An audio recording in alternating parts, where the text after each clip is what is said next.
Welcome back to Lead, our world lead now. A desperate plea for help. 7-year-old Bana Alabed has become the face of innocent civilian suffering in Syria's deadly civil war. The young girl is now safely living in Turkey with her family. But earlier today, she tweeted a message to President Trump, quote, "I beg you, can you do something for the children of Syria? If you can, I will be your best friend. Thank you," unquote. This comes as a fragile ceasefire between Syrian government forces and rebel factions is holding for now.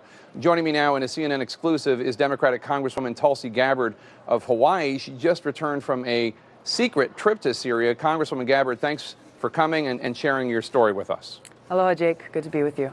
So you were in Syria for 4 days. Did you meet with President Bashar al-Assad?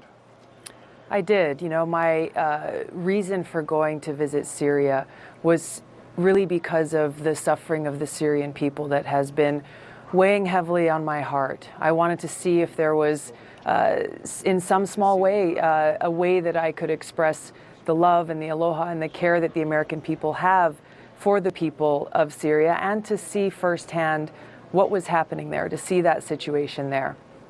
What did Assad have to say? Initially, I hadn't planned on meeting him.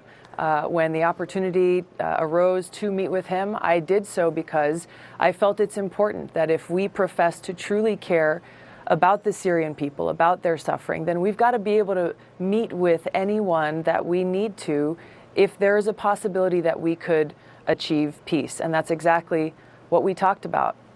Now, I know the maxim that people say in the military that you don't make peace with your friends, you make peace with your enemies. But obviously Bashar al-Assad is responsible for thousands of deaths and millions of people being displaced during this 5-year-long civil war. Did you have any compunctions about meeting with somebody like that, giving him any sort of enhanced credibility because a member of the United States Congress would meet with someone like that? Whatever you think about President Assad, the fact is that he is the president of Syria. In order for any peace agreement, in order for any possibility of a viable peace agreement to occur, there has to be a conversation with him. The Syrian people will determine his outcome and what happens with their government and their future. But our focus, my commitment is on ending this war that has caused so much suffering to these Syrian people, to these children, to these families, many of whom I met on this trip. It's important for us to stay focused on doing what is in their best interest and what is in our best interest, and doing what it is necessary to make that happen. So, Congressman Adam Kinzinger, a friend of yours, also a military veteran, a Republican, he said on Twitter when he heard about your visit, quote, "Fact-finding mission, fact, 50,000 plus dead children in Syria. Tulsi Gabbard, I hope you didn't meet with their butcher, Assad." Now, Assad has used chemical weapons on his own people. You said it's going to be up to the Syrian people, but there really aren't free and fair elections in Syria. I'll tell you what I heard from the Syrian people that I met with, Jake, walking down the streets in Aleppo, in Damascus, hearing from them.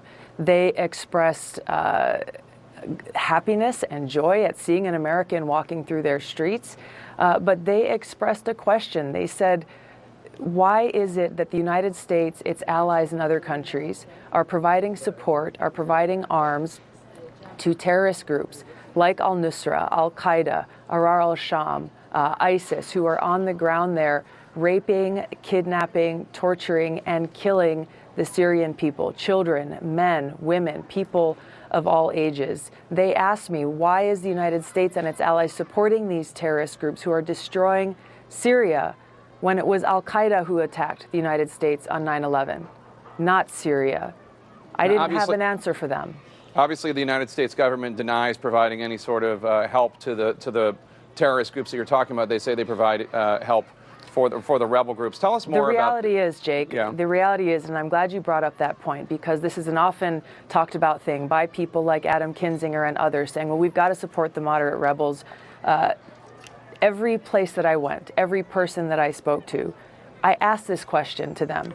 And without hesitation, they said, there are no moderate rebels. Who are these moderate rebels that people keep speaking of? Regardless of the name of these groups, the strongest fighting force on the ground in Syria is al-Nusra or al-Qaeda and ISIS. That is a fact. There's a number of different other groups.